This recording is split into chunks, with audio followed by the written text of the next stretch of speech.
It's rare that you find a franchise as consistently great as Doom. Its violent FPS combat and satisfying level design has graced millions of screens. And honestly, I've never been a particular fan of the series until recently.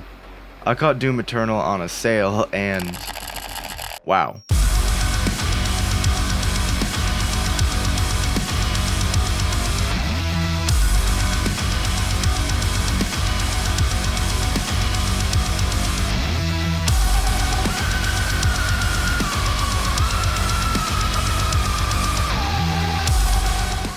Combat is challenging yet incredibly satisfying, and makes you feel like you're capable of eviscerating every force hell has to offer. Although that's besides the point. This video isn't about gameplay, it's not about storyline, and it's not about music. It's about character. Video game characters, I mean. So let's meet our contestants.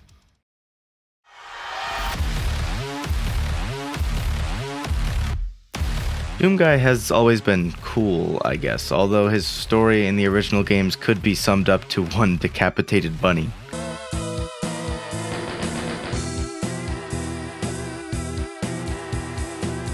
But nowadays he's the poster child for Sigma male. Last we saw of the Doomslayer, or Doomguy, he was saving Earth from the armies of hell and the despicable Con Maker. In Doom, the intricately crafted yet simple level design makes sure you always feel as unstoppable as possible. As much as I'd like to sit here and listen to the incredible ear candy provided by Mick Gordon, we have to get Mr. Nukem out of the way. I need a saline enema for my hard Duke Nukem, in contrast to Doomguy, had an expiration date, which was that fateful day in 1997. I mean 2001. Sorry, 2009 actually. Never mind. June 10th, 2011. That's right, I'm talking about the diarrhea hurricane of Duke Nukem Forever. The first few games in the series were fairly well received, but ever since the most recent installment of the Nukem series, Duke himself has lain dormant for over a decade. Except for a movie, apparently? Honestly, who cares? It's Duke Nukem Forever. What is there to say about it? There's a part where you're driving a monster truck that can run out of gas for some reason, a part where you pick up and throw a copy of Duke Nukem Forever, and a part with a glory hole that I will not be showing.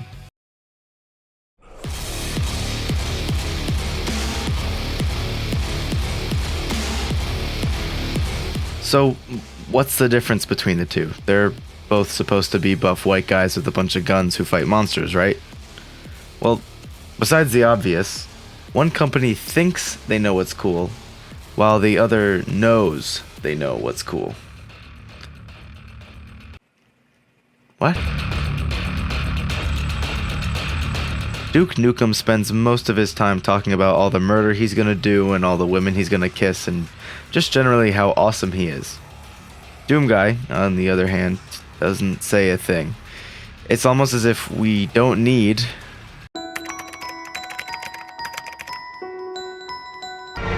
John St. John telling us how awesome our FPS player character is. In Doom, the world around him is there to support his epicness through character exposition. I know it sounds lame, but hear me out. The best example is probably Vega, the AI system that explains your missions for the first half of the game. The first cutscenes include him explaining how most of the world has been taken over by Hell's armies. Nearly 60% of our planet has been consumed by the invaders. And throughout the game, he continues to tell you how much you've lessened their presence in the world. The first Hell Priest has been terminated. The demonic consumption of Earth has been reduced by 36.8%. There are 2 Hell Priests remaining. Which you are happy to hear, as the game gives you plenty of reason to hate these monsters. The cleansing of Earth is a necessary step on the path to a brighter tomorrow. Now, with Duke, as mentioned before, he's the one who tells us how awesome and epic and great he is. This makes him come off as selfish, pompous, and kind of a loser.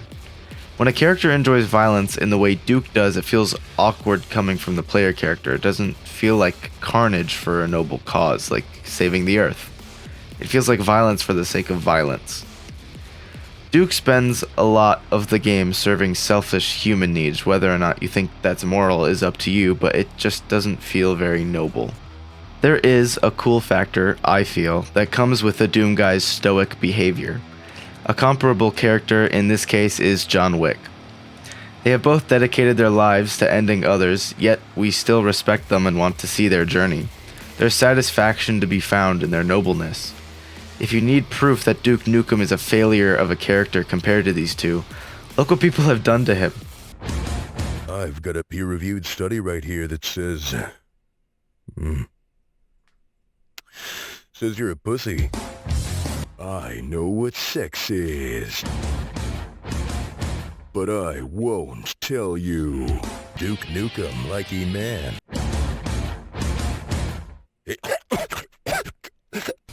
People have propped up his disheveled corpse and turned him into the poster child for stupid and comically childish behavior. One company thinks they're cool. Another knows. That's id Software. I think they're cool, and I think they know it. I'll be honest, I don't know who did Duke Nukem. I know that it was rushed development, so it's not really their fault, but it still sucked. Hi, thank you so much for watching. I really appreciate it. I just played Doom Eternal, and I really wanted to talk about, how cool he was. If you did enjoy the content, I make more content eventually. So please like or subscribe if this is the type of content that you're interested in. I also have a Twitch channel, twitch.tv/whoknowswhat. It's the same title of this channel, but on Twitch. It's very clever, I know. Thank you for watching again, and send me money in the mail.